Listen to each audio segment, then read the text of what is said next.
Okay, let us start now. पहले flexibility influence coefficient क्या चीज है ये समझते हैं। फ्लेक्सिबिलिटी इन्फ्लुएंस कोएफिशिएंट को इन generally upon small a suffix i j से डिनोट करते हैं। और फ्लेक्सिबिलिटी इन्फ्लुएंस कोएफिशिएंट्स की एक मैट्रिक्स बनती है किसी भी multi degree of freedom system के लिए। तो अभी एग्जांपल के तौर पे मैंने एक multi degree of freedom system लिया हुआ है। इसमें आपको स्प्रिंग्स दिख रही हैं, मासेस दिख रही हैं, और ये 1 2 3 जो है ये मासेस की पोजीशंस को अपन को डिमार्केट या ईयर मार्क करके रखना पड़ता है। और आइडियली जो फिक्स्ड पोजीशन है उधर से 1 स्टार्ट करेंगे आप। अब देखो, क्योंकि इसकी डिग्रीज ऑफ फ्रीडम 3 है, तो इसकी जो फ्लेक्सिबिलिटी कोएफिशिएंट मैट्रिक्स, जिसको कैपिटल ए भी लिखते हैं,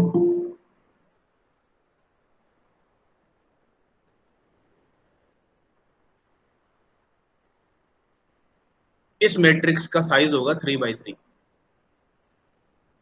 अब इस पे अपन ज्यादा एक्सप्लेनेशन नहीं करेंगे कि इसके अंदर की जो एंट्रीज हैं इनकी जो सफिक्सेस हैं, जैसे कि A11, तो अगली एंट्री होगी A12, अगली एंट्री होगी A13।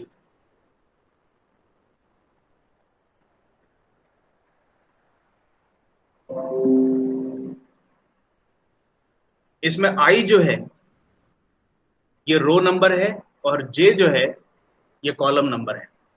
तो उस तरीके से ये सारी जो एंट्रीज हैं आपकी फ्लेक्सिबिलिटी कोएफिशिएंट मैट्रिक्स की, वो आप इसकी सफिक्स को आइडियली जानना चाहिए आपको, कहां पर कौन सा आएगा। फॉर एग्जाम्पल, अगर आप यहां पर इस वाली एंट्री को A21 ना लिख करके A12 लिखते हैं तो ये गलत हो जाएगा। उसी तरीके से इसको A23 ना लिख करके A32 लिख दिया तो वो गलत हो जाएगा। पहले रो नंबर आएगा 2 और फिर उसके बाद में कॉलम नंबर आएगा 3। ये याद रखना है आपको।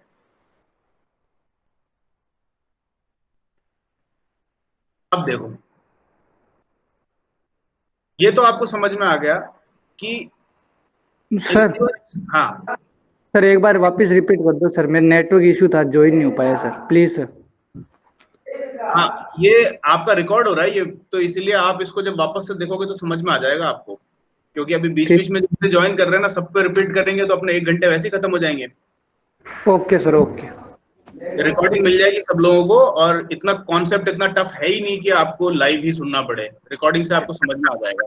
सर हमें ये रिकॉर्डिंग कहाँ पे मिलेगी? रिकॉर्डिंग मैंने कल वाली भी आपको यूट्यूब पे सेंड की थी, और ड्राइव का लिंक भी किया था आपके गूगल क्लासरूम में जाकर के। यूट्यूब पे भेजी थी ना मैंने तेरे को, ग्रुप पे लिंक सेंड कर दिया था मैंने। Okay sir. और इसकी जो वीडियो लिंक्स जो हैं ये आपकी गूगल क्लासरूम जो ग्रुप बना हुआ है ना अपना गूगल क्लासरूम का, उसमें मैं सेंड करता हूँ। उसमें जाकर के आप चेक कर लिया करो, उसमें लिंक सबको मिल जाएगा। हाँ सर, वो कल मिल गया था सर। Okay sir, okay. अब देखो, अब मेरा अगला क्वेश्चन आपसे ये है, इससे पहले कि अपन ये कोएफिशिएंट्स को बनाना सीखें, अगर मैं 3 डिग्री ऑफ फ्रीडम सिस्टम लेने की बजाय एक 2 डिग्री ऑफ फ्रीडम सिस्टम लेता हूं,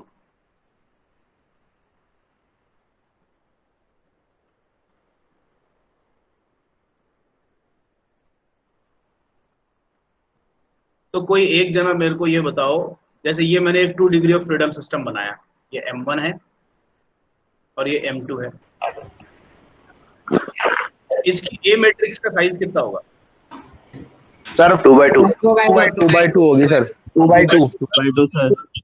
और अगर मैं शॉर्टकट में समझाने की कोशिश करूं तो इस वाले का जो ए मैट्रिक्स होगा वो मैं इसी में से काट के बना सकता हूं। ये देखो, इतना सा होगा इसका ए मैट्रिक्स। Yes sir. हाँ यस सर।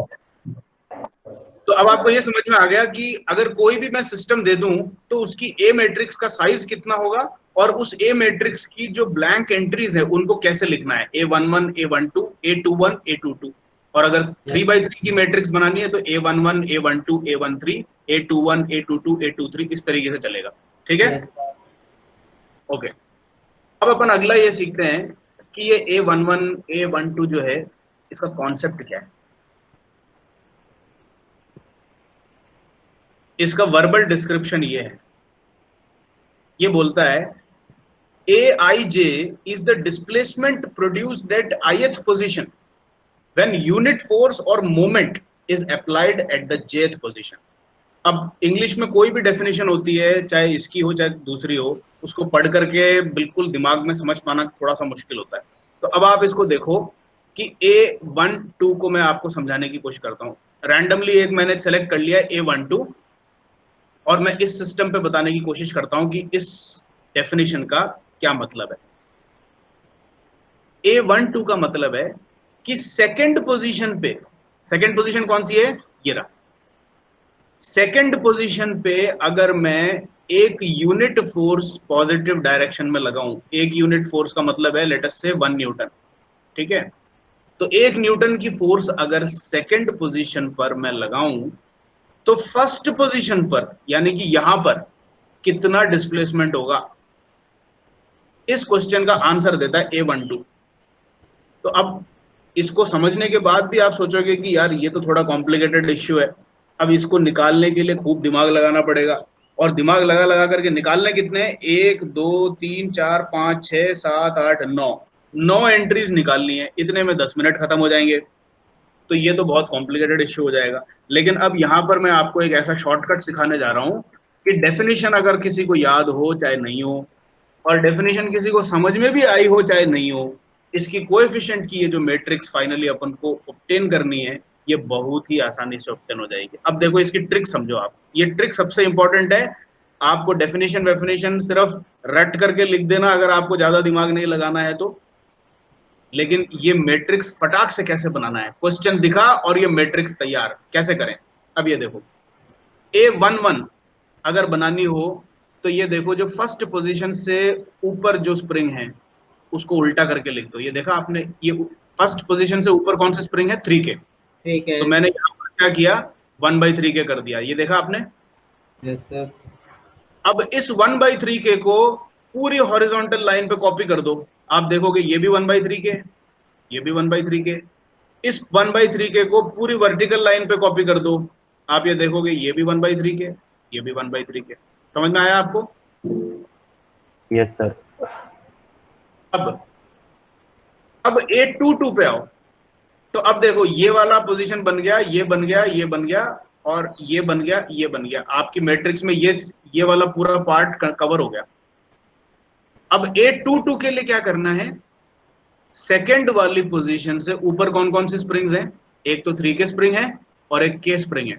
तो आपको क्या करना है, 1/3K लेना है पहली स्प्रिंग का, और दूसरी स्प्रिंग का कितना लोगे, अगर वो K है तो 1/K लेना है। ये बन गया आपकी सेकेंड एंट्री। अब ये देखो A22 की एंट्री की जगह पे मैंने क्या कर रखा है, 1/3K प्लस 1/K। अब इस पोजीशन से आगे को जितनी भी हॉरिजॉन्टल लोकेशंस है उन सब पे यही कॉपी कर दो, और इस पोजीशन से नीचे को जितनी भी वर्टिकल पोजीशन है उस पे भी यही कॉपी कर दो। तो ये देखो 1/3K plus 1/K, 1/3K plus 1/K, 1/3K plus 1/K, ये भी बन गया। तो अब कुल मिला करके अगर आप देखो तो आपकी मैट्रिक्स में अब कौन सी एंट्री रह गई है, ये देखो ये हो गया, ये हो गया, ये हो गया, ये हो गया, ये हो गया, this is done, this is done, this is done. अब एक यही रह गई, ये एंट्री आपकी A33 है। A33 के लिए क्या करना है, थर्ड पोजीशन से ऊपर जितने भी स्प्रिंग्स हैं उन सबको इन्वर्ट करके ऐड कर दो, यानी कि सबसे पहला वाला 1/3K है, दूसरा वाला K है तो प्लस 1/K, तीसरा वाला भी K है तो वापस से 1/K। बस ये तीसरी एंट्री भी बन गई A33 की। ये देखो 1/3K plus 1/K plus 1/K। अब ये प्रोसीजर किसको समझ में नहीं आया, ये बता दो। सर ये A23 वाला हाँ एक और बार बताना है। A23 वाला सर। यस सर, एक और बार बता दो सर। ये देखो इसकी जो एंट्रीज है वो इस तरीके से फुलफिल होती है, जैसे ये मैट्रिक्स का स्पेस है, ठीक है, ये 3/3 मैट्रिक्स का स्पेस है। तो पहली एंट्री को लेकर के ये जो 3K है इसका इन्वर्ट करोगे तो ये 1/3K हो गया, ठीक है। और ये जो एंट्री है ये कहाँ पर आएगी, 1 2 3, फिर वर्टिकली 1 2, ये सारी पोजीशंस जो है इन सब पे 1/3K आएगी। ये देखो 1/3K 1/3K, और यहां से देखो 1/3K 1/3, देखा आपने। अब कितनी एंट्रीज बची है, अब आपके पास इतनी एंट्रीज और करनी बाकी है। अब अगला टारगेट करो A22 को, A22 कैसे बनेगा? सेकंड पोजीशन पे आओ और सेकंड पोजीशन से ऊपर कौन कौन से स्प्रिंग्स हैं? एक ये 3 के है और एक ये के है। तो वापस से क्या करना है? फर्स्ट वाली स्प्रिंग का इन्वर्जन किया 1/3 के, सेकंड वाली स्प्रिंग का इन्वर्जन किया 1/k। ये आपकी एंट्री बन गई A22। तो A22 की जगह पे ये एंट्री लिखी। अब ये देखो A22 की जगह पे ये एंट्री आएगी तो इसके आगे भी यही एंट्री आएगी और इसके नीचे भी यही एंट्री आएगी। ये भी फिल हो गया मैट्रिक्स। अब बचा है बस एक ये वाला स्पेस। यहां पर क्या आएगा? ये वाली पोजीशन है A33। अब A33 करने के लिए थर्ड पोजीशन पे आओ और थर्ड पोजीशन से ऊपर जितनी भी स्प्रिंग्स दिख रही है उन सबको इन्वर्ट करके ऐड कर दो।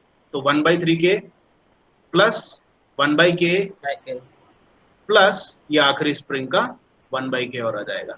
तो ये जो एंट्री है ये यहां पर आ जाएगी। आप अब आप इस प्रोसीजर को देख करके ये समझ सकते हैं कि इसके अंदर आपकी AIJ की कोई डेफिनेशन यूज नहीं हुई। आपने एक शॉर्टकट मेथड समझ लिया है। और अगर RTU में ये क्वेश्चन आता है इस तरह का तो आपको सिर्फ डायरेक्टली जैसा मैंने यहाँ पर अभी पेज में लिख रखा है ऐसा का ऐसा उतार देना है और कुछ नहीं करना। ये नहीं समझाना कि AIJ क्या होता है, कैसे आपने लिखा, कुछ नहीं लिखना। प्रॉब्लम आई है, प्रॉब्लम दिख गई, ए मैट्रिक्स को फटाक से कंस्ट्रक्ट कर दिया बिना कुछ भी एक्सप्लेन किए। इतना ही करना है एग्जाम में और कुछ नहीं करना। अब ये देखो, अब मैंने ये जो एडिशन वाले जो पार्ट थे इनको थोड़ा सिंप्लीफाई कर दिया। 1/3k प्लस 1/k आपका 4/3k हो गया। 1/3k plus 1/k plus 1/k जो है वो 7/3k हो गया। इसको क्विकली ऐड करने की एक ट्रिक भी बता देता हूँ कि भाई ये आप LCM लोगे और ये सब करोगे, इन सबसे ज्यादा आसान है। ये देखो 1/3k plus 1/k plus 1/k है। एक काम करो, इन सबके डिनोमिनेटर को सेम करो। कैसे करोगे? ये 1/k को ऊपर और नीचे 3 से मल्टीप्लाई करो। उसी तरीके से इस 1/3k को भी ऊपर और नीचे 3 से मल्टीप्लाई करो। अब इसके डिनोमिनेटर तीनों के 3 के हो गए। अब ये तीनों डायरेक्टली ऐड हो जाएंगे। तो 3 + 3 + 1 इज 7/3k डायरेक्टली आ गया। तो ये पूरा काम जो है, यानी कि आपको प्रॉब्लम दिखी और उसके इन्फ्लुएंस, कौन सा influence coefficient, flexibility influence coefficients बनाने हैं, ए मैट्रिक्स बनानी है। तो इसको बनाने में आपको मुश्किल से 3 मिनट लगना चाहिए बस, ये सारा काम करके। हाँ सर, अगर हॉरिजॉन्टल पोजीशन में हो तो भी ऐसे ही करेंगे? बिल्कुल डिट्टो। अगर ये चीज हॉरिजॉन्टल लेटी हुई पोजीशन में दिख जाए तो भी वही सेम चीज, वर्टिकल दिख जाए तो भी सेम चीज, कोई फर्क नहीं है। ठीक है। अब जो क्लास में बताया था सर, वो पहले के मैट्रिक्स बनाना तो वो अलग था ना, वो तरीका तो जैसे इन्फ्लुएंस कोएफिशिएंट्स। देखो इन्फ्लुएंस कोएफिशिएंट दो तरह की होती है। एक तो फ्लेक्सिबिलिटी इन्फ्लुएंस कोएफिशिएंट है जो अपन अभी पढ़ रहे हैं, वो ए मैट्रिक्स है। और एक है आपकी स्टिफनेस फ्लेक्सिबिलिटी कोएफिशिएंट, वो आपकी के मैट्रिक्स है। के मैट्रिक्स बनाने का और उसका शॉर्टकट मेथड अलग है। लेकिन चूंकि अपन आज जो मेथड्स पढ़ने जा रहे हैं उसमें के मैट्रिक्स का कोई काम नहीं है, उसमें ए मैट्रिक्स का काम है। तो इसीलिए अपन के मैट्रिक्स को अभी डिस्कस ही नहीं कर रहे हैं। ठीक है। के मैट्रिक्स डिफरेंट है, ए मैट्रिक्स डिफरेंट है। दोनों ही फ्लेक्सिबिलिटी कोएफिशिएंट्स की मैट्रिसेस हैं। तो KIJ या फिर K11, K12 जो लिखी जाती है वो भी फ्लेक्सिबिलिटी कोएफिशिएंट्स है, but they are stiffness coefficients and these are flexibility coefficients. ठीक है, समझ में आ गया फर्क आपको? सर, जो आपने पहले अपने ट्यूटोरियल शीट में जो अपना सॉल्व किया उसमें आपने डिफ्लेक्शन करके किया, उसकी वैल्यू और इसकी वैल्यू सेम ही होगी क्या? ट्यूटोरियल शीट में कौन सा क्वेश्चन मैं कनेक्ट नहीं कर पा रहा, कौन से क्वेश्चन की बात कर रहे हो? ट्यूटोरियल नंबर शीट 4 में फर्स्ट क्वेश्चन था, उसमें तीनों मेथड दिए होते, तो उसमें रिलेस मेथड था, तो आपने उसमें डिफ्लेक्शन करके एज्यूम करके A11 A21 इसमें A12 और A21 आपने इक्वल कर दिया था। हाँ सेम आएगा वो, ये जो मेथड। हाँ बिल्कुल, लेकिन उसमें प्रॉब्लम ये है कि ये जो आपको शॉर्टकट मेथड बताया है ना ए मैट्रिक्स को क्विकली कंस्ट्रक्ट करने का, वो सिर्फ इस टाइप की स्प्रिंग सिस्टम्स पे ही काम करता है। अब अगर मैं आपको एक कैंटिलीवर बीम बना करके दे दूं और उस पे एक लोड यहाँ पे लगा दूं और दूसरा लोड यहाँ पे लगा दूं और बोलूं कि भाई इसकी फ्लेक्सिबिलिटी मैट्रिक्स बनाओ, अच्छा ये बताओ इस वाले सिस्टम में फ्लेक्सिबिलिटी मैट्रिक्स का साइज क्या होगा? 2/2। इसमें दो लोड लगा रखे हैं मैंने, 2/2 होगा। 2/2 होगा। तो इसका मैट्रिक्स का टुकड़ा तो यही रहेगा, A11 A12 A21 A22। लेकिन इनकी वैल्यूज जो हैं, जैसे अपन ने यहाँ पर इस तरह से शॉर्टकट से वो इसके लिए नहीं निकलेगी, क्योंकि ये कैंटिलीवर बीम है, ये स्प्रिंग नहीं है, ठीक है। लेकिन कोई बात नहीं, मैंने आज के नोट्स के अंदर ये सारी चीजें इंक्लूड कर रखी है कि भाई कैंटिलीवर बीम आ जाए, चाहे आपका क्या कहते हैं सपोर्टेड बीम आ जाए, कोई भी चीज आ जाए, तो आपको फ्लेक्सिबिलिटी कोएफिशिएंट निकालने की जो टेक्निक्स और फॉर्मूले हैं वो सब मैंने आज के नोट्स में इंक्लूड कर रखे हैं, ऊपर में मिल जाएंगे आपको, ठीक है। तो ये जो शॉर्टकट मेथड मैंने आपको बताया है, ये सिर्फ इस टाइप के सिस्टम पे ही काम करेगा, ये ध्यान रखें। इस सिस्टम को आप ज्यादा से ज्यादा हॉरिजॉन्टल बना सकते हैं तो उसके लिए भी काम करेगा, लेकिन अगर यहां पर मैंने एक फिक्स्ड एंड डॉट लगा दिया, ये देखो, अगर ये काम भी कर दिया तो भी ये मैट्रिक्स वैलिड नहीं रहेगी, ये ध्यान रखना है आपको। इस फिक्स्ड टाइप, दोनों तरफ फिक्स्ड टाइप के सिस्टम की अगर फ्लेक्सिबिलिटी कोएफिशिएंट निकालनी है तो आपको इसकी डेफिनेशन पे जाना पड़ेगा, और अभी अपन उतनी ट्रिकी और कॉम्प्लिकेटेड चीजों को अपन अभी नहीं समझेंगे, क्योंकि आपका खूब ब्रेन हॉट हो जाएगा इस चीज में। आज अपन चीजों को सिंपल रखते हैं, टेक्निक को समझने की कोशिश करते हैं, और बाद में अपने पास टाइम रहा तो अपन और कॉम्प्लिकेटेड इश्यूज के ऊपर कवरेज करेंगे, ठीक है। अभी यहाँ तक जो मैंने बताया ये आपको क्लियर हो गई क्या बात? Okay sir. कोई भी अगर डाउट है यहाँ तक और रिपीट करने की कोई वो है तो आप प्लीज अभी बता दो, क्योंकि अब अपन आगे जा रहे हैं। नो सर, आगे बताओ सर, आ गया। अब आपको ये समझ में आ गया कि एक multi degree of freedom system, चाहे 3 डिग्री हो, 2 डिग्री हो, 5 डिग्री हो, उसकी फ्लेक्सिबिलिटी इन्फ्लुएंस कोएफिशिएंट क्विकली कैसे कंस्ट्रक्ट करना है अगर सिस्टम इस टाइप का है तो, ठीक है। अब अपन चलते हैं स्टोडोलास मेथड पे वापस से। हाँ। सर इस टाइप के सिस्टम में अपन स्टिफनेस वो उस वाले सिस्टम से, वो उस वाले मेथड से थोड़ी निकाल सकते हैं जो आपने अभी क्लास में बताया था। किसकी स्टिफनेस निकालने की बात कर रहे हो आप? हाँ हाँ सर। नहीं, स्टिफनेस की जरूरत ही नहीं है ना अपन को, अभी अपन को फ्लेक्सिबिलिटी चाहिए। नहीं सर, वैसे निकल तो सकती है ना, वो एक मेथड आपने जो बताया था क्लास में, इस मैट्रिक्स वाला ही। बिल्कुल, किसी भी टाइप का सिस्टम हो उसकी फ्लेक्सिबिलिटी और स्टिफनेस मैट्रिसेस 100% बन सकती है। ऐसा नहीं है कि आपको कोई दूसरे टाइप का सिस्टम मिल जाए, कैंटिलीवर मिल जाए तो आप एआईजे नहीं निकाल सकते। बस सिर्फ इतना ही है कि ये जो शॉर्टकट मैंने बताया यहाँ पर कि इसको इधर पूरा कॉपी किया, इसको इधर पूरा कॉपी किया, ये 1/3 के कैसे आया, सीधे सीधे इस 3 के को इन्वर्ट कर दिया, इसके को इन्वर्ट कर दिया, इसके को इन्वर्ट कर दिया और ऐड कर दिया, ऐसे नहीं बनेगा उनका। थोड़ा सा और उसके लिए आपको ये कॉन्सेप्ट लगाना पड़ेगा, इस कॉन्सेप्ट को लगा करके पूरी फिजिक्स लगा के निकालना पड़ेगा। निकल तो जाएगा लेकिन इतना आसान नहीं रहेगा, बस इतना सही है। ओके सर, ठीक है। अच्छा, अब अपन चलते हैं फाइनली स्टोडोलास मेथड पे। अब स्टोडोलास मेथड अपन ने 2-3 दिन पहले पढ़ाया था, तो इसीलिए स्टोडोलास मेथड की टेबुलर फॉर्मेट को मैं एक बार पूरा तो नहीं, मैं सिर्फ उसका कॉन्सेप्ट रिवाइज करा देता हूं आपको कि भाई टेबुलर फॉर्मेट में अपन क्या करते थे, क्योंकि आज नॉन टेबुलर पढ़ने जा रहे हैं लेकिन लॉजिक तो सेम ही है। ये देखो, ये वाला प्रॉब्लम अपन ने कवर किया था, इसकी डिग्रीज ऑफ फ्रीडम 3 है, इसमें 3 स्प्रिंग्स थे और 3 मासेस थे। स्टोडोलास मेथड के लिए आप सबको वापस से याद दिलाऊं कि स्टोडोलास मेथड फिक्स्ड फ्री सिस्टम पर ही लागू होती है, ये याद रखना है। अभी देखो, ये जो आपने यहाँ पर देखा था ये सिस्टम, ये फिक्स्ड फ्री है, और अभी अपन ने जो इन्फ्लुएंस कोएफिशिएंट निकालना सीखा ये वही वाली सेम चीज है, फिक्स्ड फ्री है। तो फिक्स्ड फ्री सिस्टम होगा तो ही स्टोडोला लगेगा, और अगर फिक्स्ड फ्री नहीं है, फिक्स्ड है, या फिर किसी दूसरे टाइप का सिस्टम है, या फिर सिंपली सपोर्टेड बीम दे दी, सिंपली सपोर्टेड बीम फिक्स्ड भी नहीं होती है, फिक्स्ड फ्री भी नहीं है, वो दोनों तरफ से फ्री है एक तरह से, लेकिन सिर्फ पिन जॉइंट है वहां पे। तो इस टाइप के सिस्टम के अलावा कोई भी दूसरा सिस्टम आ जाए तो उस पर स्टोडोला मेथड तो नहीं लगेगी, रेलीज मेथड लग सकती है, डंकरलिस मेथड लग सकती है, लेकिन स्टोडोलास मेथड के लिए तो फिक्स्ड फ्री सिस्टम ही चाहिए। बट एनीवे, अपन ने इस फिक्स्ड फ्री सिस्टम पे क्या लॉजिक लगाया था? सबसे पहले मासेस पर डिफ्लेक्शन को अज्यूम करो यूनिट, ठीक है, ये अज्यूम्ड डिफ्लेक्शन है। फिर अगर मासेस को आपने डिफ्लेक्शन दिया है तो इसका मतलब है कि मासेस पे कुछ इनर्शिया फोर्सेस आई होगी, वो इनर्शिया फोर्सेस निकालो।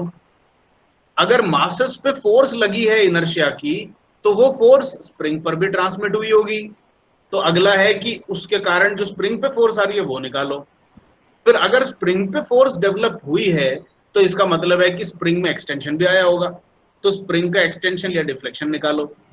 अब अगर स्प्रिंग का डिफ्लेक्शन आपने कैलकुलेट कर लिया तो उसका मतलब है कि स्प्रिंग अगर डिफ्लेक्ट हुई है तो एक्चुअली जो मासेस आगे पीछे चली हैं उनका अनुमान जो है वो स्प्रिंग के डिफ्लेक्शन से लगाया जाए। तो calculated deflection of mass from the spring deflection निकाली गई। फिर उसके बाद आपने फाइनली क्या कंपेयर किया कि भाई हमने मासेस का डिफ्लेक्शन अज्यूम तो ये किया था, लेकिन एक्चुअल मासेस का डिफ्लेक्शन ये आ रहा है। लेकिन इस वाली रो को और इस वाली रो को कैसे कंपेयर करें? इसको कंपेयर करने से पहले आपको इसको नॉर्मलाइज करना पड़ेगा, तो आपने इसका रेशियो ले लिया। अब आप हर टेबल में इस रेशियो, अरे भाई माइक्रोफोन ऑफ करो जिसका भी है। अरे भाई यार बंद कर योगेश। ठीक है, ये चीज समझ में आ गई आपको? याद दिलाया मैंने आपको एक तरह से कि क्या किया था। अब वापस से और क्विकली मैं आपको समझाता हूं कि स्टोडोलास मेथड का टेबुलर फॉर्मेट का लॉजिक क्या था। मास पे डिफ्लेक्शन अज्यूम करो, डिफ्लेक्शन अगर दिया है तो मास की इनर्शिया फोर्स निकलेगी, मास की इनर्शिया फोर्स के कारण स्प्रिंग पे फोर्स आएगी, स्प्रिंग पे फोर्स लगेगी तो स्प्रिंग में डिफ्लेक्शन होगा, स्प्रिंग में जो डिफ्लेक्शन होगा उससे मासेस की डिफ्लेक्शन को वापस से कैलकुलेट करो। ये सर्कुलर लॉजिक चलता रहता है। पहले मास का डिफ्लेक्शन अज्यूम किया, फिर उस डिफ्लेक्शन के कारण स्प्रिंग का डिफ्लेक्शन निकाला और स्प्रिंग के डिफ्लेक्शन से वापस मास का डिफ्लेक्शन निकाला, और फिर ये फाइनली इन रोज को कंपेयर करके जब तक ये बराबर नहीं आ जाती तब तक अपन आइटरेशन चलाते हैं। अब देखो यही सेम कॉन्सेप्ट है जो आपका नॉन टेबुलर फॉर्मेट पर है। अब अपन उस पर चलते हैं। ये देखो ये प्रॉब्लम आ गई, ये मैंने एक वही सेम प्रॉब्लम है जिसकी अपन ने इन्फ्लुएंस कोएफिशिएंट्स निकाली थी A11 A12, ठीक है।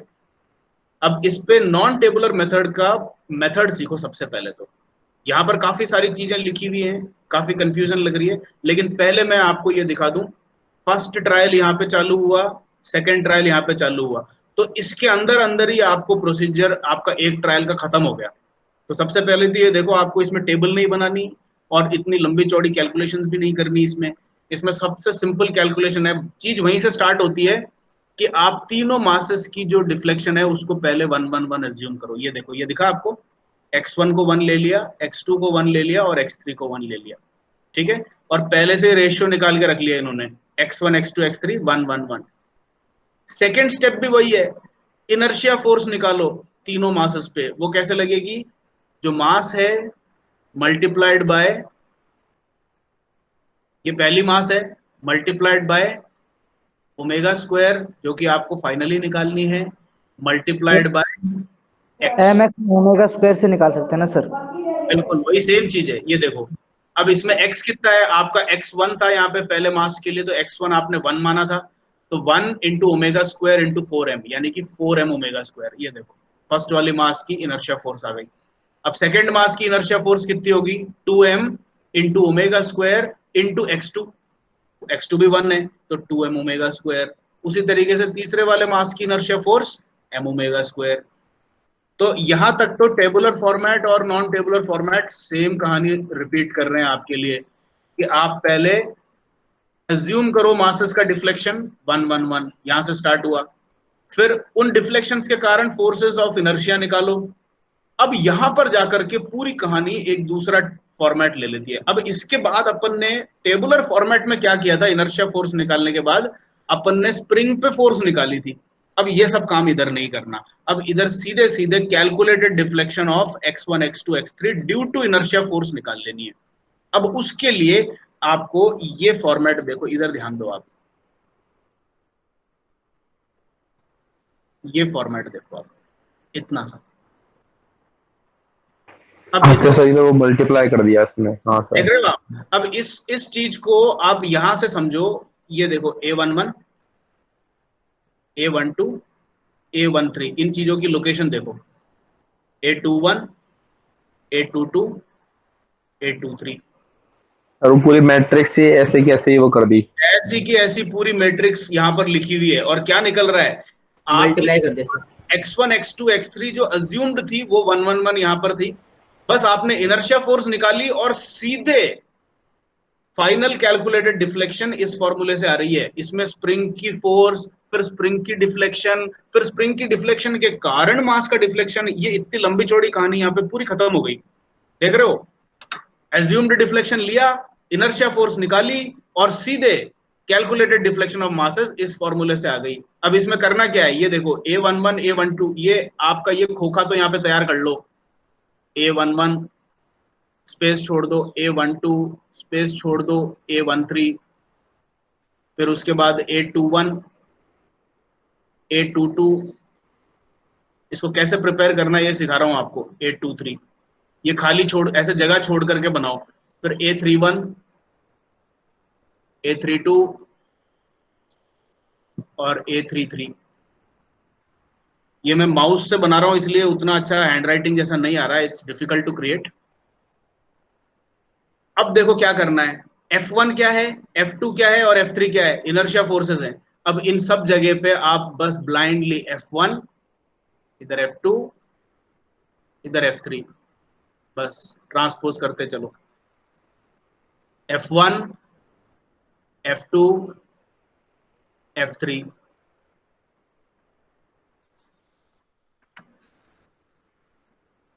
F1 F2 F3, ये देखो इन सब के बीच में प्लस लगा दो, कहीं पे भी माइनस नहीं आएगा, सब जगह प्लस ही आएगा, हमेशा प्लस आएगा।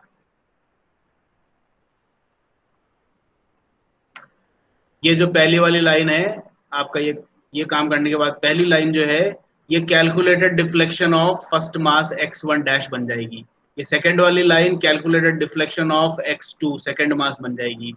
और ये जो है ये calculated deflection of third mass x3 dash बन जाएगी। बस इतना आसान है ये करना। ये समझ में आ गया आपको कैसे करना है? Yes sir. Yes sir. Okay, अब ये देखो ये A11 A12 A13 जो अपन ने निकाली थी, ये देखो 1/3 के 1/3 के 1/3 के, ये जो सेम प्रॉब्लम है, इसी सेम प्रॉब्लम का मैंने आपको यहाँ पे पहले प्रैक्टिस करवाया था। ये देखो सेम डिट्टो प्रॉब्लम है ये। और इसकी जो क्विक मेथड से आपने ये जो फाइनली इन्फ्लुएंस कोएफिशिएंट्स निकाल रखी थी, वो सेम चीज अब देखो अपन यहाँ ऊपर यूज कर रहे हैं। 1/3 के 1/3 के, फिर यहाँ पे 4/3 के आया था, उसको यहाँ पर भी कॉपी किया, नीचे भी कॉपी किया, और यहाँ पे 7/3 के आया। और ये आपकी F1 F2 F3 F1 F2 F3 F1 F2 F3, उससे ये आ गई आपकी, ये जो चीज है ये आपकी x1 डैश है, ये जो चीज है ये x2 डैश है, और ये जो चीज है ये x3 डैश है। अब क्या करने का है, एक बार आपको न्यू डिफ्लेक्शंस ऑफ मासेस मिल गई, उनका रेशियो ले लो। रेशियो कैसे लेना है, इन तीनों को 7/3 m²/k से डिवाइड करना है, यानी कि x1 डैश की वैल्यू से इन तीनों को डिवाइड कर देना है। तो यहाँ तो 1 आएगा, यहाँ पे 2.3 आ गया, यहाँ पे 2.7 आ गया। अब इसको कंपेयर किससे करोगे, जो आपने अज्यूम किया था 111 और कैलकुलेट किया था 1:2.3:2.7, ये दोनों सेम नहीं है। इसको और इसको कंपेयर कर रहे हैं अपन, सेम नहीं है, तो सेकंड ट्रायल पे जाएंगे। अब सेकंड ट्रायल पे जाते टाइम आपको करना क्या है, ये देखो फर्स्ट ट्रायल का जो आउटपुट आया था उसको ले लेना है। अब ये देखो x1 x2 x3 जो है वो इसको सीधे ले लिया। अब इससे वापस से इनर्शिया फोर्सेस निकलेंगी, इससे थोड़ी सी डिफरेंट आएगी इनर्शिया फोर्सेस, क्योंकि अब आपका अज्यूम्ड डिफ्लेक्शन चेंज हो गया है, 111 नहीं है। फिर वापस से वही सेम फॉर्मेट यूज करेंगे। यहाँ पर इन्होंने डायरेक्टली इस रिजल्ट को निकाल लिया है, वो इसीलिए निकाला है क्योंकि अब काम वही करना है, वापस से ये जो पूरी लिखा पढ़ी जो आपने यहाँ पर की थी वो सेम चीज यूज करनी है। वापस से वही ब्लैंक टेम्पलेट बनाएंगे, A11 A12, और ये टेम्पलेट बना करके F1 F2 F3 से मल्टीप्लाई करेंगे। ये जो टेम्पलेट है, ये वाला टेम्पलेट, ये टेम्पलेट बिल्कुल डिट्टो वापस से रिपीट होगा। इसमें A11 A12 तो चेंज नहीं होंगे, चेंज क्या हो रहा है, सिर्फ F1 F2 F3 की वैल्यूज चेंज हो रही है आपकी। वो किस कारण से चेंज हुई है, क्योंकि आपने यहाँ पर इनिशियल डिफ्लेक्शन अब अलग ले लिया है। तो अब इसी तरीके से रिपीट करते चलेंगे, वापस से आपका एंड में एक नया रेशियो निकलेगा। अब ये 1:2.94 3.76, ये थोड़ा और पास आ गया। थर्ड ट्रायल पे गए, वापस से रिपीट किया, ये आ गया। फिर फोर्थ ट्रायल पे गए, तो इस तरीके से आपको इस मेथड में टेबल नहीं बनाना पड़ेगा और इसमें k की फोर्स और k की डिफ्लेक्शन निकालने का प्रोसीजर भी एलिमिनेट हो जाता है।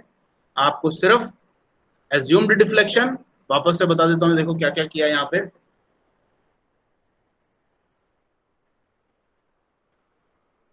तो सर ये कब तक करना है, जब तक सेम नहीं आ जाता रेशो तब तक? जैसे आपने टेबुलर फॉर्मेट में देखा था ना, ऊपर की रो और नीचे की रो सेम नहीं आती, उसी तरीके से हर ट्रायल में अज्यूम्ड डिफ्लेक्शन और कैलकुलेटेड डिफ्लेक्शन जब तक बिल्कुल नजदीक नहीं आ जाते। अब देखो फोर्थ ट्रायल पे चल के दिखाता हूं आपको। फोर्थ ट्रायल में एज्यूम्ड डिफ्लेक्शन यहां से स्टार्ट हुई 1:3.12:3.95 और फोर्थ ट्रायल का एंड हुआ यहाँ पर, ये देखो 3.12 और 3.16, फर्स्ट डेसिमल प्लेस तो मैच हो गए ना, उसी तरीके से 3.95 और 3.99 इसमें भी फर्स्ट डेसिमल प्लेस मैच हो गए। तो इधर तक काफी है आपका, इससे ज्यादा नहीं ले जाना आपको। अब इसके बाद क्या करना, मतलब सर जैसे फोर्थ ट्रायल करा अपन ने, तो थर्ड और फोर्थ को मैच करना है, थर्ड फोर्थ और फर्स्ट को नहीं करना है? ना ना ना, फर्स्ट को नहीं, फोर्थ ट्रायल में ही जो आपने अज्यूम्ड डिफ्लेक्शन लिया और फोर्थ ट्रायल में ही जो कैलकुलेटेड डिफ्लेक्शन आया उनको कंपेयर करना है। Okay sir. हर ट्रायल में कंपैरिजन हो रहा है, हर ट्रायल में। देखो फर्स्ट ट्रायल में अज्यूम्ड था ये और कैलकुलेटेड था ये, अब ये क्या मैच हो रहे हैं क्या? 1 और 1 तो मैच हो रहे हैं, 1 और 2.3 कहीं दूर दूर तक मैच नहीं हो रहे, 1 और 2.7 नहीं मैच हो रहे, तो इसीलिए अपन सेकेंड ट्रायल पे गए। अब सेकेंड ट्रायल का स्टार्टिंग क्या है? सेकेंड ट्रायल की स्टार्टिंग फर्स्ट ट्रायल की जो एंडिंग है वो सेकेंड ट्रायल की स्टार्टिंग है। ये देखो, अब ये तो स्टार्टिंग हो गई सेकेंड ट्रायल की, और सेकेंड ट्रायल की एंडिंग कहां पे हुई? यहाँ पे हुई। अब ये देखो 1 फिर 2.94, यहाँ पर कितना है? 1 और 2.3, तो 2.3 और 2.9 अभी भी काफी दूर दूर है, तो इसीलिए आप थर्ड ट्रायल पे गए। थर्ड ट्रायल की शुरुआत क्या करोगे? थर्ड ट्रायल की शुरुआत के लिए आपको जो सेकेंड ट्रायल की एंडिंग थी वो लेनी पड़ेगी। तो ये चीज जो है इसको लेकर के यहाँ पे रखा, ये थर्ड ट्रायल की शुरुआत हुई और थर्ड ट्रायल का एंडिंग यहाँ पे हुआ। अब इसको कंपेयर करो, थर्ड ट्रायल के अंदर ही स्टार्टिंग में 1 और 2.94 और एंडिंग में 1 और 3.12, ये भी अभी नजदीक नहीं आए, तो इसीलिए फोर्थ ट्रायल पे गए। फोर्थ ट्रायल की शुरुआत थर्ड ट्रायल की एंडिंग से होगी, तो यहाँ पे इसको लिखा, और फोर्थ ट्रायल की एंडिंग यहाँ पर हुई। अब इनको ही कंपेयर किया, तब ये पास पास दिखे, तब अपन ने फोर्थ ट्रायल पे टर्मिनेट कर दिया इसको, आइटरेशन को। क्लियर हो गया? Yes sir, yes sir. अच्छा, अब ट्रायल दिखा करके वापस से अपन को फिनिश नहीं करना है। अपना ऑब्जेक्टिव क्या था? ओमेगा की वैल्यू निकालना। अब ओमेगा की वैल्यू निकालने के लिए वही सेम चीज करना है जो आपने पहले किया था। आपने ये जो फोर्थ ट्रायल की एंडिंग की है, ये तो रेशियो निकाल के की है, ये तो रेशियो है, लेकिन इंडिविजुअल वैल्यूज भी तो आई है इसकी, x1 की, x2 की और x3 की जो कैलकुलेटेड डिफ्लेक्शन है उसकी वैल्यूज भी आई है। तो क्या करना है? वही सेम काम जो टेबुलर मेथड में किया था, लास्ट आइटरेशन या लास्ट ट्रायल में जो आपके x1 की जो ओमेगा स्क्वायर को कंटेन करने वाला जो वैल्यू है उसको इक्वल टू 1 रख दो बस, और इससे ओमेगा स्क्वायर निकल जाएगी, क्योंकि m गिवन है, k गिवन है और ये कांस्टेंट है, तो इसको इधर उधर रीअरेंज करके अंडर रूट लेने के बाद ओमेगा की वैल्यू आ जाएगी। ये देखो, फाइनली आपने x1 की जो कैलकुलेटेड वैल्यू है उसको x1 की अज्यूम्ड वैल्यू के बराबर रखा। x1 की अज्यूम्ड वैल्यू हमेशा हर ट्रायल में 1 है, ये देखो फोर्थ ट्रायल में x1 की अज्यूम्ड वैल्यू 1 है, थर्ड ट्रायल में x1 की अज्यूम्ड वैल्यू 1 है, सेकेंड ट्रायल में x1 की अज्यूम्ड वैल्यू 1 है, और फर्स्ट ट्रायल में x1 की अज्यूम्ड वैल्यू 1 है। तो ट्रायल कितने भी चलते रहे, x1 जो है उसकी स्टार्टिंग वैल्यू तो हमेशा 1 रहती है, तो इसीलिए आपको क्या करना है? x1 को पकड़ लेना है फाइनल आइटरेशन में और उसको इक्वल टू 1 रख देना है, बस यही काम करना है। और उसको आप जब सॉल्व करके ओमेगा की वैल्यू निकालोगे, you will eventually get your answer. ये है आपका स्टोडोलास मेथड विदाउट टेबल। समझ में आ गया? एक चीज बताना सर, एक चीज कंफ्यूज करी सर। ये अपन ने जो अपन रेशियो निकालते हैं, जैसे कि अपन ने एक्स और ट्रिप 4 डैश निकाला, हाँ, जैसे अभी अपन ने पीछे निकाला वो, तो सर ये जो वैल्यू निकली 3.16 3.99, ये सर ये वैल्यू एक्चुअली अपन ने क्या डाल के निकाली सर? ये देखो, इसके अंदर आपका लॉजिक ये है टेबुलर मेथड को अपन पीछे छोड़ा है, अब मैं सिर्फ इसका लॉजिक समझा रहा हूँ, ठीक है। इसका लॉजिक हाँ ये सर, है कि अगर मैंने मासेस को कुछ डिफ्लेक्शन दिया है 111 या कुछ भी दिया है, ठीक है, तो उसके कारण मासेस पे कुछ इनर्शिया फोर्सेस जनरेट होगी, ठीक है। Yes sir.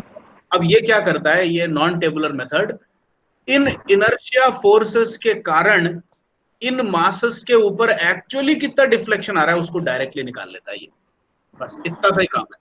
तो टेबुलर मेथड में तो बहुत लंबा सर्कल बनता है, इसमें छोटा सर्कल बनता है। इसमें आपको क्या करना है, मासेस पे अज्यूम किया डिफ्लेक्शन, डिफ्लेक्शन के कारण इनर्शिया फोर्सेस निकाली और इनर्शिया फोर्सेस के कारण वापस से उल्टे डिफ्लेक्शन निकाल ली, बस वही खत्म हो गई।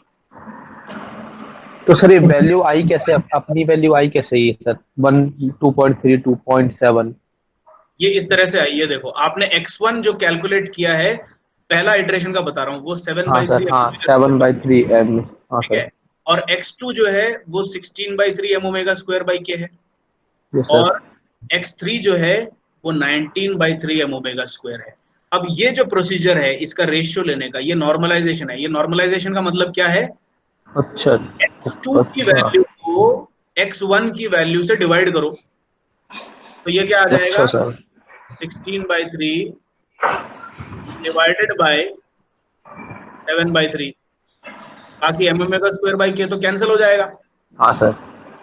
तो ये कुल मिला के क्या आ गया, 16/7 आ गया। 16/7 करके देखो 2.3 है। हाँ सर आ गया सर।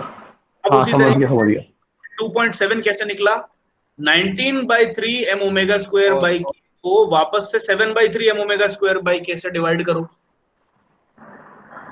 तो बिल्कुल सर, समझ गया सर। हाँ सर। इस तरीके से करना है हर ट्रायल में, ठीक है। सर ये Yes, sir. जो टेबल मेथड पढ़ा है तो हर केस में फॉलो नहीं होगा? हाँ, क्या पूछ रहे हो आप?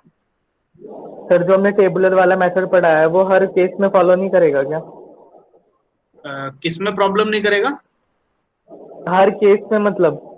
नहीं, हर केस में नहीं होगा वो। अब अगला केस मैं आपको सिखाने जा रहा हूँ, ये देखो, ये अपन कवर कर चुके हैं। अब इस वाले पे आओ, ये भी एक बहुत ही कॉमनली क्वेश्चन टाइप है स्टोडोलास मेथड में, जो इसके लिए आता है कैंटिलीवर बीम को लेकर के, ठीक है।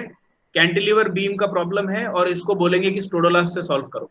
यहाँ पर रिलीज मेथड लिखा हुआ है, वो तो मैंने कॉपी किया है किताब से, ये रिलीज से नहीं करना, आपको स्टोडोलास से करना है, ठीक है।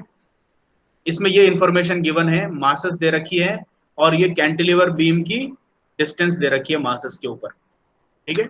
और कैंटिलीवर बीम की मॉड्यूलस ऑफ इलास्टिसिटी और कैंटिलीवर बीम के क्रॉस सेक्शन का area moment of inertia I दे रखा, ठीक है।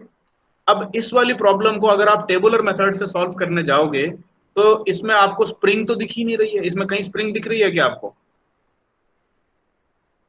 No sir. अब चूंकि इसमें स्प्रिंग नहीं है तो स्प्रिंग की फोर्स और स्प्रिंग का डिफ्लेक्शन जो है वो इसमें कैलकुलेट करना और भी मुश्किल इसलिए हो जाता है क्योंकि ये कंटिन्यूअस बीम है, ये अलग अलग स्प्रिंग नहीं है। भाई आपके टेबुलर मेथड में आसानी कब होती थी, जब एक अलग स्प्रिंग आ गई फिर एक मास आ गया। हाँ सर मैं कह रहा था ये सिर्फ फिक्स्ड फ्री सिस्टम के लिए काम करता है ना स्टोडोलस? बिल्कुल ठीक है सर, समझ में आ गया। क्योंकि इसमें आपकी सेपरेटेड नहीं है स्प्रिंग्स, ये पूरी एक कैंटिलीवर, ये देखो ये फिगर तो ऐसे बना रखा है लेकिन एक्चुअल सिस्टम कैसा था, एक स्ट्रेट बीम थी। इसमें कहीं पर भी दो अलग अलग स्प्रिंग या दो अलग अलग बीम के टुकड़े नहीं है, एक कंटिन्यूअस बीम है। और ये जो फर्स्ट वाली मास है उसको यहाँ पर रख दिया है और सेकेंड वाली मास है उसको यहाँ पर रख दिया है। तो इस केस में आपको K1, K2, K3 जो अपन उसमें बनाते थे टेबुलर मेथड में, वो कहां से मिलेगी? वो मिलेगी नहीं क्योंकि ये कंटिन्यूअस बीम है। तो इस तरह की प्रॉब्लम्स के कारण जो टेबुलर मेथड है वो एक रफ कट मेथड ही है जो कि सिर्फ स्प्रिंग और मास सिस्टम्स के लिए ही काम करती है। कैंटिलीवर बीम जैसी प्रॉब्लम आ जाए तो उसमें आप टेबुलर मेथड हालांकि यूज कर सकते हैं, मैंने आपकी ट्यूटोरियल शीट में टेबुलर मेथड से ही सॉल्व किया हुआ है कैंटिलीवर बीम को भी, लेकिन वो बेसिकली और कुछ भी नहीं है। वो बेसिकली ये जो टेक्निक आपको अभी सिखाई है उसी टेक्निक को मैंने टेबल में कन्वर्ट किया और कुछ नहीं है, दैट्स ऑल। सर ये वाला ज्यादा सही लगा सर, अब तो टेबुलर से सर। वही मैं जानता हूं कि कई सारे स्टूडेंट्स को ये सीखने के बाद ये ज्यादा आसान लगी क्योंकि टेबल वेबल बनाने की हेडेक नहीं है, बस ट्रायल 1, ट्रायल 2, ट्रायल 3। डायरेक्ट सीधा सीधा हो रहा है सर इधर। तो आपको अब जो कन्वीनियंट लगे वैसे कर सकते हो। अब अपन को फाइनली एक इस पे और डिस्कशन ये करना है कि भाई ये प्रॉब्लम आ गई है आपके आरटीयू में, ठीक है, अब इसको स्टोडोला से सॉल्व कैसे करोगे? सॉल्व करने की टेक्निक तो वही है, इस पे जो इनर्शिया फोर्सेस लगेगी, जैसे कि अगर मैं F1 निकालने को कहूं आपसे इसमें, तो मेरे को कोई बताओ F1 कैसे निकालोगे? एनीबडी? सर मतलब है फर्स्ट पास इनर्शिया, ठीक है, 100 ओमेगा 100 into देखो तो वही से होगी। इसमें जो आपका जो फर्स्ट डिफ्लेक्शन है उसको 1 अज्यूम करोगे, सेकंड डिफ्लेक्शन ऑफ सेकंड मास जो है उसको भी 1 अज्यूम करोगे। स्टार्टिंग तो स्टोडोला की वहीं से करते हो ना। अब नेक्स्ट स्टेप है आपकी इनर्शिया फोर्स निकालना। तो F1 क्या होगा? इसका मास कितना है? M1 का 100 है, तो M into omega square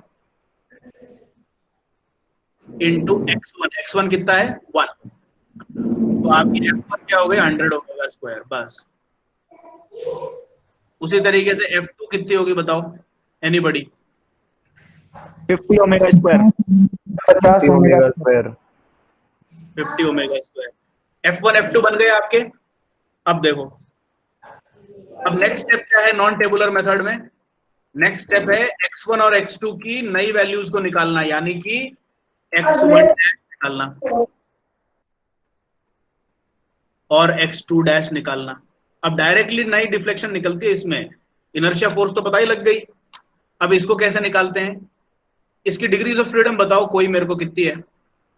sir 2 degrees of freedom है। तो इसकी जो इन्फ्लुएंस कोएफिशिएंट मैट्रिसेस बनेगी, क्या वो ऐसी नहीं बनेगी क्या? A11, फिर मैं थोड़ी सी खाली जगह छोड़ रहा हूँ, A12, A21 और अब यहाँ A22। पर मैं A21 A22 A22 लिख दूंगा।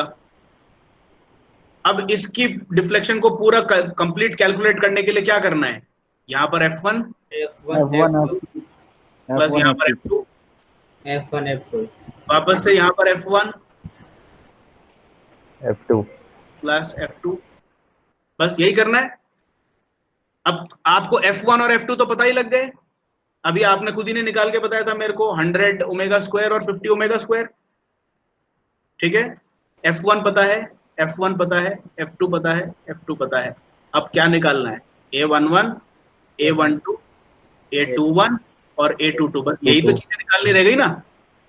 अब बस ये इस प्रोसीजर को करने के लिए बस अब यही और समझ लो कि ये 4 जो अननोन क्वांटिटीज हैं ये कैसे निकालनी है, उसका फॉर्मूला यहाँ पर दे दिया मैंने आपको। यहाँ पे नीचे ये देखो कि अगर एक कैंटिलीवर बीम है और यहाँ से लेके यहाँ तक की डिस्टेंस अगर C है और अगर ये पूरी डिस्टेंस L है। अब ये एक्चुअल आरटीयू के प्रॉब्लम में कोई C और L बना करके नहीं देगा, हो सकता है यहाँ पे L1 लिख दे, यहाँ पे L2 लिख दे, या इवन ये भी कर सकता है कि इस पूरे को L ना दे करके L2 सिर्फ यहाँ तक बना दे। तो आपको इसमें अपना खुद का ब्रेन यूज करना है कि ये इस फॉर्मूले को कैसे फिट करना है। ये देखो A11 कैसे निकलेगा?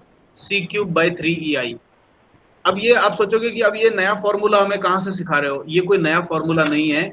एक कैंटिलीवर बीम की आप मेरे को बताओ, एक कैंटिलीवर बीम है, उस पे एक लोड है W, ठीक है।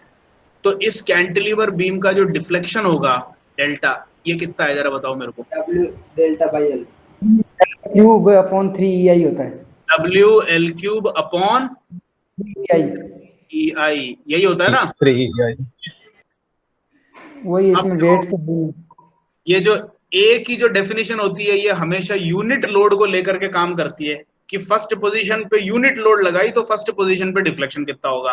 तो आप इस W को 1 रख दो तो क्या बना? L³/3EI तो बना ना। Yes sir. तो इसीलिए A11 जो है वो C³/3EI, A22 जो है वो L³/3EI, और A21 और A22 जो बनेगा उसके लिए ये एक एडिशनल फॉर्मूला आपको याद रखना पड़ेगा। और ये फॉर्मूला क्या कहता है कि अगर मैं फर्स्ट पोजीशन पर अगर मैं एक यूनिट लोड लगाऊं 1 न्यूटन, तो ये बताओ कि सेकंड पोजीशन पर डिफ्लेक्शन कितना प्रोड्यूस होगा। सेकंड पोजीशन पे फोर्स नहीं लगाई है आपने ये सिर्फ कहा है कि अगर मैं इस बीम से W1 W2 को हटा दूं और फर्स्ट पोजीशन पे 1 न्यूटन फोर्स लगाऊं तो सेकंड पोजीशन पे जो ऑटोमेटिक डिफ्लेक्शन प्रोड्यूस होगा वो कितना होगा, वो है A21। और A12 का क्या लॉजिक है, A12 का लॉजिक उल्टा है, इसका सीधा उल्टा है। ये बोलता है कि अगर मैं second position per unit load लगाऊं, अब मैंने यहां पर 1 न्यूटन लगाया तो पूरी बीम डिफ्लेक्ट हो जाएगी ऐसे। तो ये पूछ रहा है कि सेकंड पोजीशन पे यूनिट लोड लगाने पे फर्स्ट पोजीशन पर, ये देखो फर्स्ट पोजीशन पर कितना डेल्टा प्रोड्यूस हुआ। तो ये कॉन्सेप्ट्स जो हैं, इसके लिए सबसे बेस्ट यही है कि आप इतना ज्यादा दिमाग ना लगाएं, आप तो सिर्फ इस पेज पर जो फॉर्मूले दिए हुए हैं इसको याद कर लो। क्योंकि जैसा मैंने कहा स्टोडोलास मेथड में क्या क्या क्वेश्चन आ सकते हैं, एक ये क्वेश्चन आ सकता है, या फिर आप स्प्रिंग के क्वेश्चन आ सकते हैं। स्प्रिंग के क्वेश्चंस आपने देख ही लिए कि बहुत आसान है, टेबुलर मेथड से कर लो, नॉन टेबुलर से कर लो, जैसे आपकी इच्छा। लेकिन अगर कैंटिलीवर बीम का आ गया तो एक ये फॉर्मूला, एक दूसरा फॉर्मूला, ये तो दोनों सेम ही है, एक जगह C है एक जगह L है, बाकी तो सेम ही है। ये देखो C³/3EI L³/3EI। A21 और A12 हमेशा इक्वल होंगे, क्यों? क्योंकि फ्लेक्सिबिलिटी मैट्रिक्स सिमेट्रिक होती है। अब ये देखो इस मैट्रिक्स को देखो, ये हमेशा सिमेट्री मेंटेन करेगी। ये प्रिंसिपल डायगोनल है, प्रिंसिपल डायगोनल के ऑपोजिट में A21 और A12 हमेशा सेम रहेंगे, A31 और A13 हमेशा सेम रहेंगे, A23 और A32 हमेशा सेम रहेंगे। यहां से भी चेक कर लो, ये देखो 1/3 के 1/3 के, this is a symmetric matrix. 1/3 के 1/3 के, यहाँ पर आ जाओ, ये प्रिंसिपल डायगोनल है, इसको छोड़ दो, 1/3 के प्लस के 1/3 के प्लस के, सेम ही रहेगी। तो इस कारण से अपन को चिंता ही करने की जरूरत नहीं है कि भाई मैं A12 निकाल रहा हूँ कि A21 निकाल रहा हूँ, दोनों सेम है। ठीक है, ये देखो ये फॉर्मूला आपको एडिशनल। तो कुल मिलाकर के इन तीन फॉर्मूले से आपको A11 A22 A21 A12 ये सारी चीजें निकल जाएगी। अब यहाँ पर आ जाओ, यही चीजें थी अपने पास। इस कैंटिलीवर बीम को सॉल्व करने के लिए बस x1 डैश और x2 डैश निकालने के लिए यही तो चीजें रह गई थी अपने पास, A11 A12, ये आपको फॉर्मूला दे दिया है, इससे आप कैलकुलेट करें तो x1 डैश और x2 डैश निकल जाएगी। फिर वापस से x1 डैश और x2 डैश का रेशियो निकालें। पहली रेशियो कितनी थी x1 और x2 की? 1:1। ये 1:1 थी। Yes sir, 1:1. अब यहाँ पर जो नई रेशियो निकलेगी उससे इस 1:1 को कंपेयर करो, सेम नहीं निकलेगी, सेकंड आइटरेशन पे जाओ वापस से। अब देखो ये A11 A12 जो एक बार आपने निकाल ली ना, ये तो चेंज होगी नहीं, बस ये एक ही बार निकालनी है, इस फॉर्मूले को तो एक बार लगाना है बस आप। ठीक है, अब सेकंड आइटरेशन में जाओगे तो आपकी ये जो फर्स्ट आइटरेशन की जो आउटपुट है इसको आप इनपुट बनाओगे, नई x1 x2 बनाओगे, और उससे f1 f2 और ये जो चीजें हैं ये चेंज हो जाएगी। फिर वापस से नई x1 डैश x2 डैश निकलेगी, फिर उसको कंपेयर करोगे, सेम नहीं बनेगी तो तीसरी आइटरेशन पे जाओगे। तो पूरी प्रॉब्लम में A11 A12 A22 और A21 तो बस एक बार निकालनी है, और हर आइटरेशन या हर ट्रायल में यही सेम वैल्यूज को रिपीट कर लेना है। चेंज जो होगी वो f1 f2 की वैल्यूज चेंज होगी बस, और वो निकालना बहुत आसान है। जो नई डिफ्लेक्शन आ रही है उसको m⍵² से मल्टीप्लाई करते चलो और फटाक से खत्म करते चलो। एक बार अपने हाथ से इस प्रॉब्लम को सॉल्व करोगे तब आपको पूरा कॉन्फिडेंस आ जाएगा। तो मैं आपको सजेस्ट कर रहा हूँ कि ये जो प्रॉब्लम है इसको यहाँ पर तो मैंने सॉल्व कर रखा है, सॉल्व मैंने क्या किया है, ये किताब में सॉल्व है ये तो आप इसको अपने हाथ से सॉल्व करें और इसका आंसर निकालें। सर इसको किस किस मेथड से सॉल्व कर सकते हैं इस क्वेश्चन को? ये मेथड आपके एक तो स्टोडोलास मेथड से हो जाएगी, रेलीज मेथड से हो जाएगी, डंकरलीज मेथड से हो जाएगी, इन तीनों से ये सॉल्व हो सकती है अप्रोक्सीमेट। सर एक बार सर ये समझा दो कि कौन किस तरह क्वेश्चन कौन सा मेथड सॉल्व होता है। सर ये बहुत कॉम्प्लिकेटेड सा है, कोई सा कभी किससे हो जाता है, कभी कोई सा किससे हो जाता है। सर देखो कौन से टाइप की प्रॉब्लम किससे सॉल्व हो सकती है उसकी रेस्ट्रिक्शन सिर्फ स्टोडोला पर है और किसी पर भी नहीं है। ठीक है, स्टोडोला को छोड़ करके रेलीज और डंकरलीज जो है उसके ऊपर कोई अंकुश नहीं है कि भाई वो फिक्स्ड फ्री है, फ्री है, कैसा है, उस पर कोई अंकुश नहीं है। तो सिर्फ स्टोडोला के लिए आपको ध्यान रखना है कि वो सिर्फ fixed free type of system पर ही काम करती है, बाकी सारे टेक्निक्स जो है वो सभी सिस्टम्स पे काम करती है। तो अगर आपसे मैं ये पूछूं कि मैं एक सिंपली सपोर्टेड बीम दे रहा हूं, ठीक है, और यहाँ पर मैंने एक लोड लगाया, यहाँ पर एक लोड लगा दिया, और बोला भाई इसकी वैल्यू दे दी W1 W2 लेंथ वगैरह सब दे दी। अब मेरे को ये बताओ, क्या मैं इस क्वेश्चन का अप्रोक्सीमेट आंसर स्टोडोलास मेथड से निकाल सकता हूँ क्या? शायद नहीं सर, मुझे नहीं लगता। नहीं निकाल सकते थे। नहीं निकाल सकता, क्योंकि यहाँ पर फिक्स्ड है ही नहीं, कोई भी साइड फिक्स नहीं है। ये दोनों साइड सिंपली सपोर्टेड बीम में जो दोनों एंड्स होती हैं वो पिन्ड जॉइंट्स होती हैं, पिन जॉइंट है, they are not fix supports, तो इसीलिए ये नहीं सॉल्व हो सकता। अच्छा, इसको डंकरलीस से कर सकते हैं क्या? बिल्कुल कर सकते हैं। इसको रेलीस मेथड से कर सकते हैं क्या? बिल्कुल कर सकते हैं। स्टोडोलास मेथड से नहीं होगा ये। क्लियर हो गया आपको? Yes sir. Yes sir. हाँ सर। ठीक है, तो आज मेरे ख्याल से अपना टाइम इतना अपन ने जो स्पेंड किया ये काफी है। आप लोग एक बार आज सिर्फ स्टोडोलास मेथड की प्रैक्टिस कर ले, नॉन टेबुलर वाला, और खास करके ये वाली क्वेश्चन, ये जो क्वेश्चन है ये दे रखा है, इस क्वेश्चन को आप स्टोडोलास मेथड सर ये क्वेश्चन कौन से बुक में मिल जाएगा? ये वाला, वो 2 बुक है सर आपके पास? ये वाली जो क्वेश्चन है ये उससे ग्रोवर से लिया हुआ क्वेश्चन है ये। अच्छा सर। और मैग्रो हिल्स की सर वो बुक है, उसमें भी तो है शायद ये ऐसा। मैग्रो हिल वाला बुक मेरे पास में नहीं है, इसलिए मेरे को आइडिया नहीं है कौन सा। मैं फोटो खींच के भेज देता हूँ ग्रुप में। आप भेज दो, है ना। और ये इसका आगे ये देखो, अगर आप वो नहीं सॉल्व करना चाहते तो ये सॉल्व कर लो, इसका आंसर भी यहाँ पर है। ये रेलिस मेथड की प्रैक्टिस क्वेश्चंस बनाई हैं यहाँ पर मैं डिस्कस कर रहा हूँ, ठीक है। ये मैं आपको रेलीज के साथ में सेंड करूंगा। अभी तो फिलहाल मैंने यहाँ पर प्रेजेंटेशन में डिस्प्ले कर दिया है, तो आपको ये दिखी जाएगी। आप वीडियो में से इसके डिस्क्रिप्शन को कॉपी कर लो, इसको सॉल्व करो और इसका आंसर अप्रोक्सीमेट आता है कि नहीं चेक करो। ये अप्रोक्स मैंने इसीलिए लिखा है क्योंकि आपकी कैलकुलेशंस के बाद में जो ओमेगा है वो किसी की 495, किसी की 500, किसी की 492 कुछ आ सकती है, but they are all acceptable answers, क्योंकि ये स्टोडोलास मेथड जो है ये रफ आंसर ही देता है, ये एग्जैक्ट आंसर कभी देता ही नहीं है। ये भी एक अप्रोक्सीमेट टेक्निक है आपकी, ठीक है। तो अब नेक्स्ट क्लास में अपन रिलीज मेथड को कवर करेंगे। आज की क्लास में अपन ने इन्फ्लुएंस कोएफिशिएंट सीख लिए और स्टोडोलास मेथड को कंटिन्यू कर लिया और फिनिश कर लिया, और ये कवर कर लिया कि आरटीयू में जिस टाइप की भी स्टोडोलास की क्वेश्चन आ सकती है उसको कैसे टैकल करना है, ठीक है। अब अगर किसी को कोई डाउट है तो वो पूछ सकता है, अदरवाइज यू कैन लीव